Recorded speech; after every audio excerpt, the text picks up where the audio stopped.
Being a private investigator means two things. You can be sure you'll run into trouble, and you can never be sure you'll get out of it. Not much you can do about it, I guess, except, like Julie always says, walk softly, Peter Troy.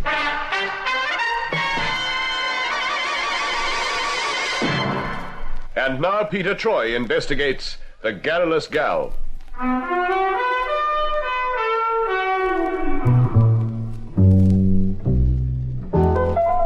I think it was Confucius or Khayyam. Anyway, some wily bird once summed up the battle of the sexes in these succinct words. A man chases a girl until she catches him. There's a lot of truth in that, though the gals, of course, don't agree. Julie, my maid of all work, will argue about it until she's blue in her pretty face. But then, all I have to do is to look into my files and bring out the dossier on the case of the Garrulous Gal. And, brother, there's all the proof you need. The Garrulous Gal in question was one Cora Donovan. She had many assets, and all of them in the right places. But there was one big disadvantage to Cora. She could talk. So I told her, and believe me, I told her frankly. Jane, I said that's not the answer to your problem. And talk? Get out and see life, meet people, have yourself a ball. And talk. Anyway, I think she's taken some notice of me. She's changed her hairdo, and she wasn't at home when I rang on Thursday, so perhaps she's taken the hint after all. I hope so. Life will be so much more interesting for her. Cora, baby. After all, she's not unattractive, is she? And...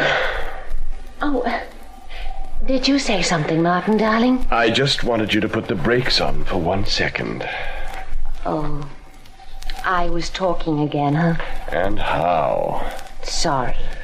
That's okay, but...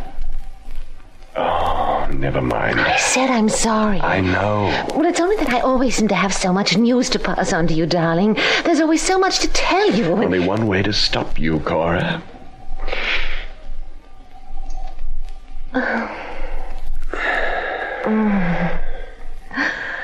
That I like. I love you. And you'd love me a whole lot more if I talked just a little less. Well? You know I couldn't love you any more than I do. Oh, it's like a disease with me, Cora. Good. You vixen. And you want to make me happy? Of course. Then help my brother Jack to get an interview with Marshal Procatus. Oh, Cora. You can do it. You know you can do it.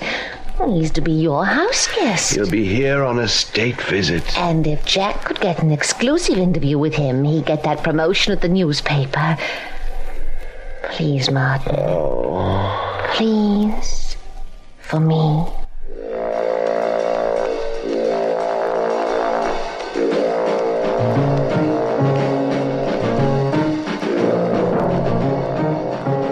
Beware the tigress when she assumes the guise of the lamb. Confucius or Khayyam again, I think. Anyway, the tigress in this instance had played the game with all the skill at her disposal. Martin Wallace had pursued her until she'd caught him in her web of fascination. But recapping on the situation as it stood, Wallace was a widower and a member of the diplomatic corps, an important member. He'd been instrumental in arranging the state visit of Marshal Procatus, benign dictator of a small European country, which couldn't make up its mind as to where its loyalties lay.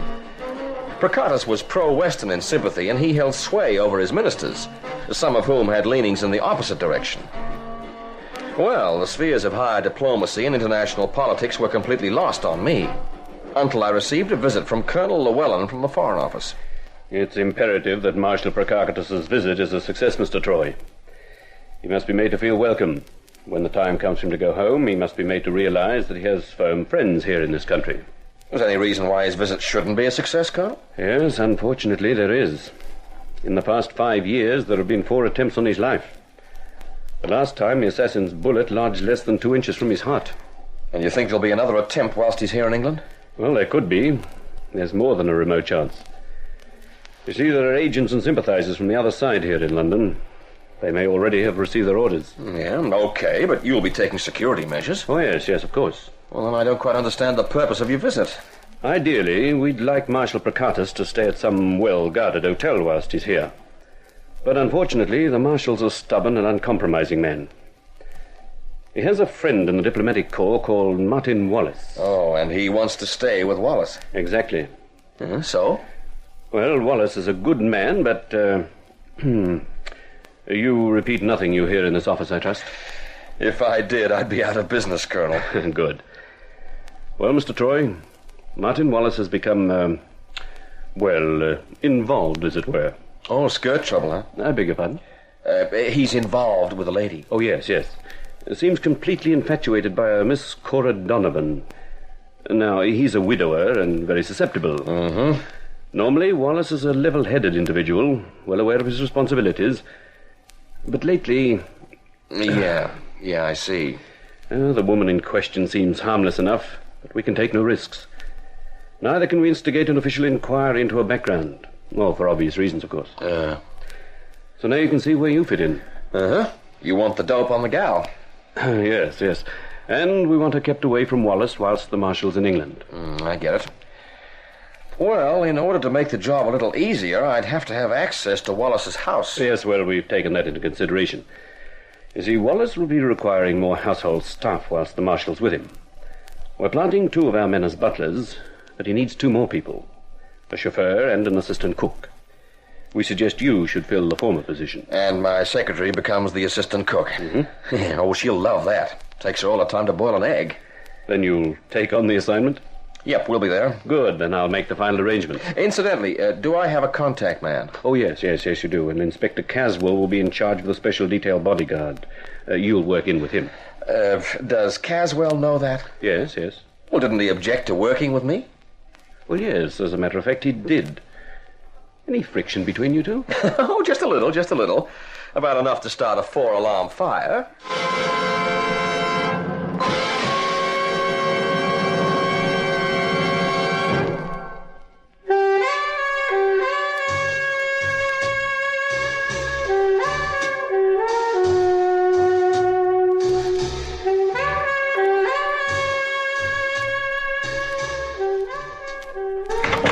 That you, Cora? Yes, Jack. Well, what happened? What do you think? He bit you? Of course. Splendid. He thought of me as a chattering, scatterbrained female, anxious to help her kid brother get on in the world. You will be allowed to go to Wallace's house to interview the Marshal. Good. Your orders came through? Yes, it's what we expected. The Marshal is to die. Yes. How? The whole affair will go off with a big bang. Figuratively, literally. I shall leave my briefcase behind. Inside there'll be a nitro time bomb. Well, how can you be sure the Marshal will be close to it when it goes off? It'll be identical to the one he owns himself. They think of everything, don't they? Yes, and they don't expect us to fail. We won't. You know anything about the security arrangements? Oh, usual precautions. Bodyguards all over the place. How ludicrous. Do they expect an assassin to creep in at dead of night? I should imagine some of the servants will probably be security men. Or they won't interfere with a bona fide newspaper man. Who is in the place at the direct invitation of Mr. Martin Wallace himself.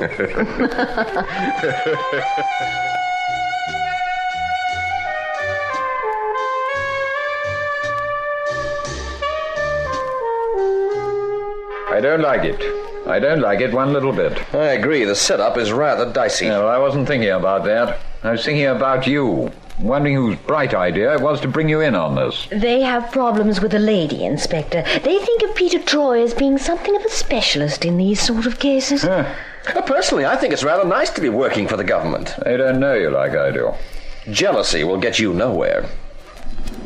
Oh, here they come. Yeah, sounds as though they're not taking chances even at this stage of the game. Usual police escort and outriders.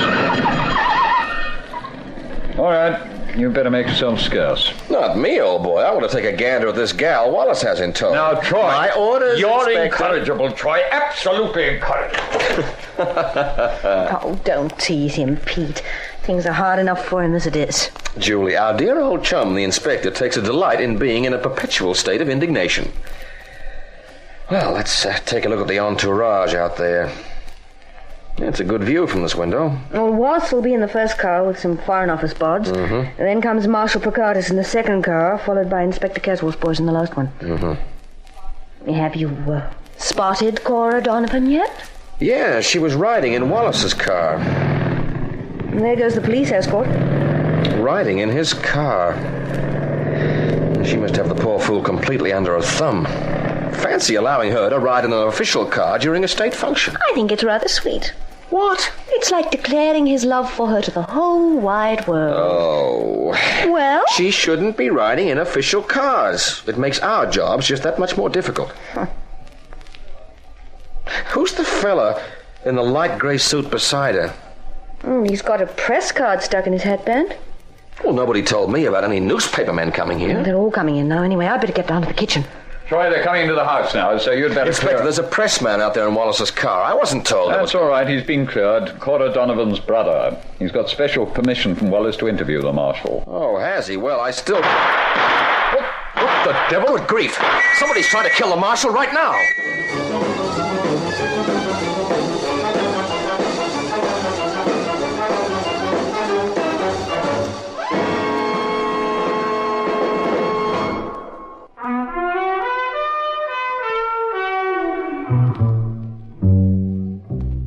Suddenly, from outside, there was a staccato noise of gunfire.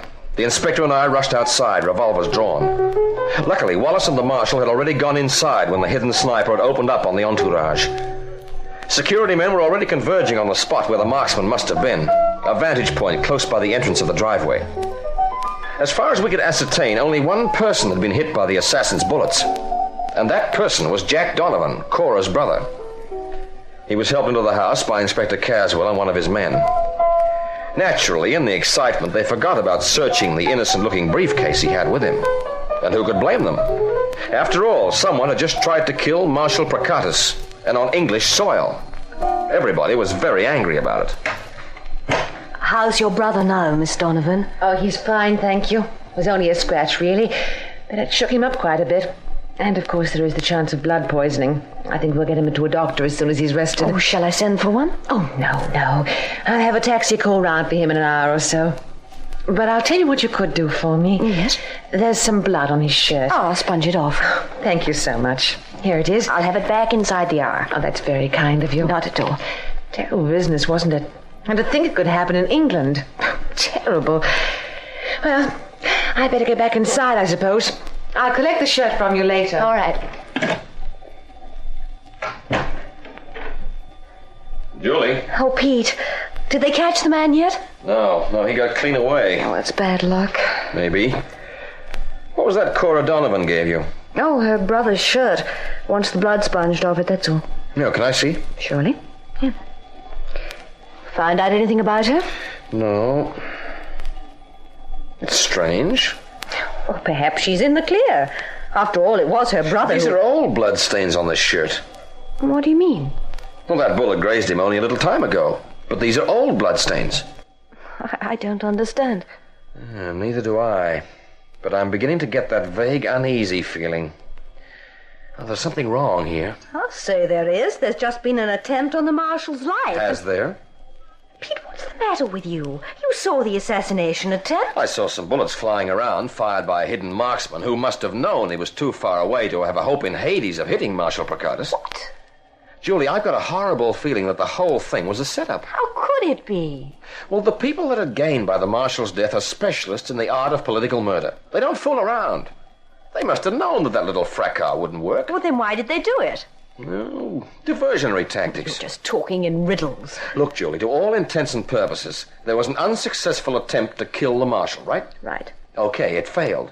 So the security boys can now relax. Well, it's unlikely that anyone would try again. Yeah, and maybe that's what the opposition wants us to think. Well, at least the security men will be watching for another sniper. That's right. But only an amateur would try and shoot down the Marshal. And the opposition aren't amateurs. No, I think there'll be another attempt, and darn soon. And I think it'll come from inside this house. Oh, Pete, surely not.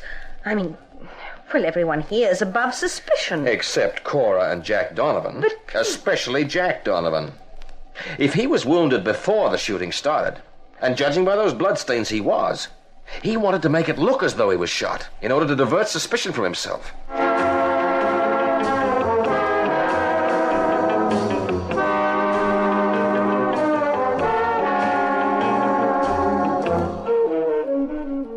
right, Troy. Now, I've gone along with you on this crazy hunch of yours, and now I'm beginning to lose patience. I assure you that Donovan isn't armed.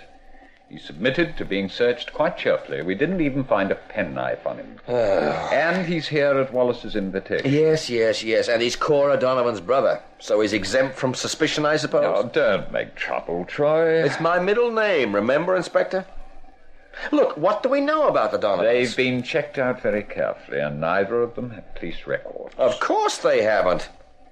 Look, these aren't hoodlums or petty criminals. No, they're friends of a very important diplomat. Oh, and so that gives them carte blanche? Look, I'm going to get Colonel Llewellyn to remove you, Troy. You're a darn nuisance around here. Well, you don't think there was anything phony about that assassination attempt? No, I do not.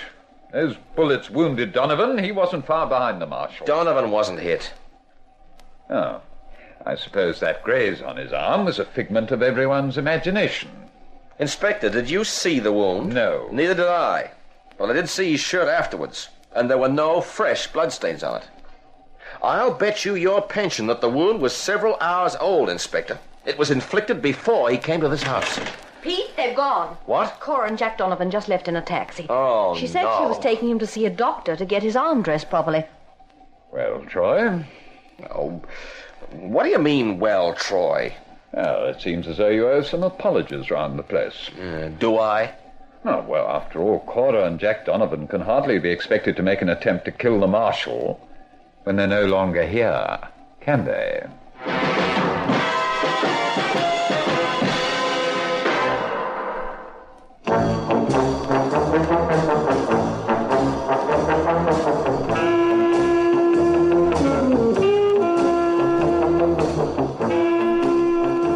I still didn't like it. Oh, I'm under no illusions about my fallibility, but I still sensed there was something badly wrong. Okay, so Cora and Jack Donovan were out of the picture, but I still believed that Marshal Procartus' life was still in danger. And it was my guess that the danger still lay from within.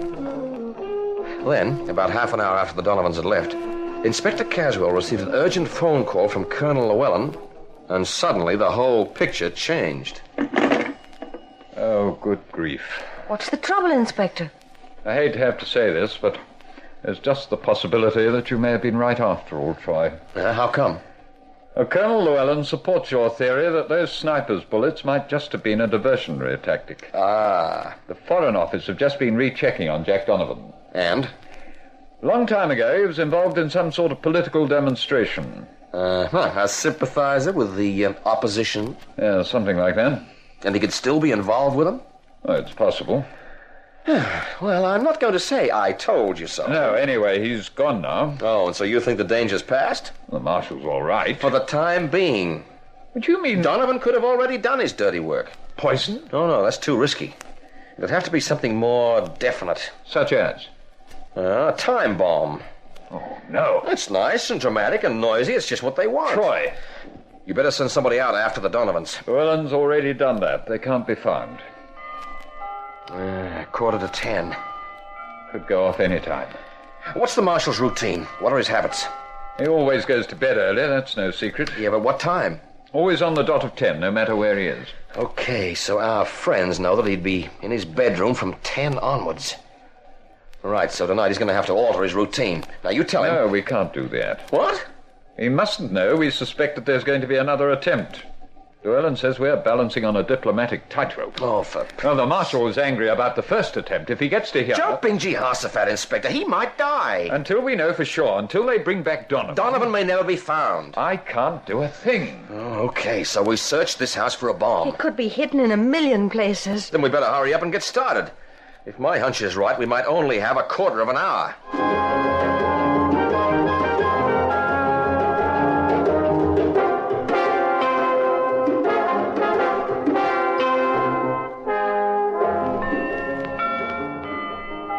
Nothing, Troy. Absolutely nothing, and it's 10 o'clock. Oh, you've searched the Marshal's room. Yes, thoroughly. He's gone in to retire now.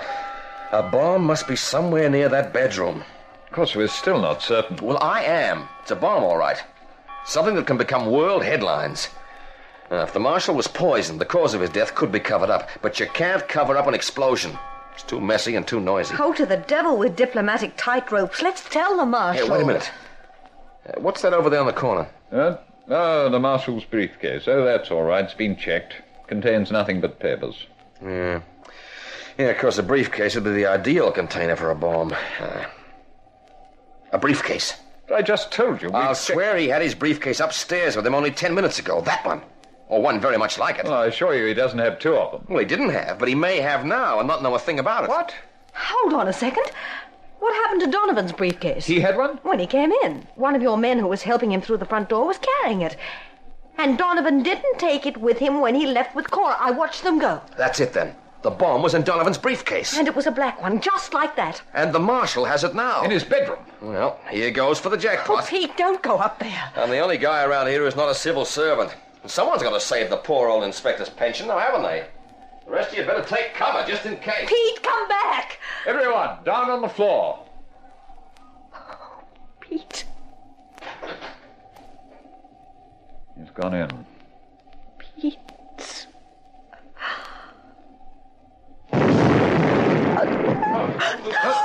That explosion came from outside. Open it! Is there a double brandy in the house? Oh, Pete! He's safe! Troy, what the devil happened? Oh, the other briefcase was there, all right. Large as life. Right beside the marshal's bed. So I grabbed a hold of it and slung it out the window. The marshal? Oh, he's okay.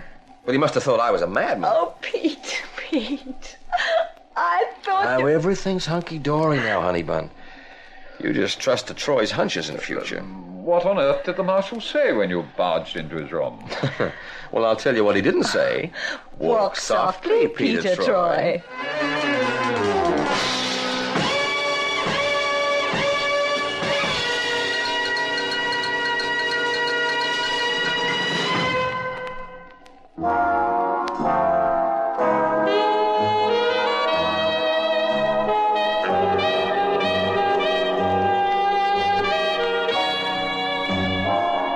They never found Cora and Jack Donovan, though occasionally Scotland Yard hears of them through Interpol. It seems that they're roaming around the world, never able to rest in one place very long. You see, they're being chased by a group of people they fear even more than the police.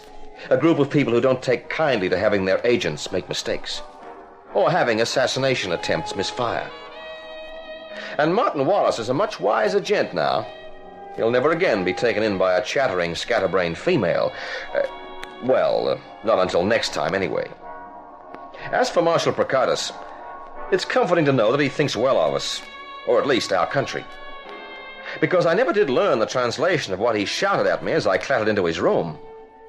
But, off the record, he wears the duckiest style in nightshirts you ever did see.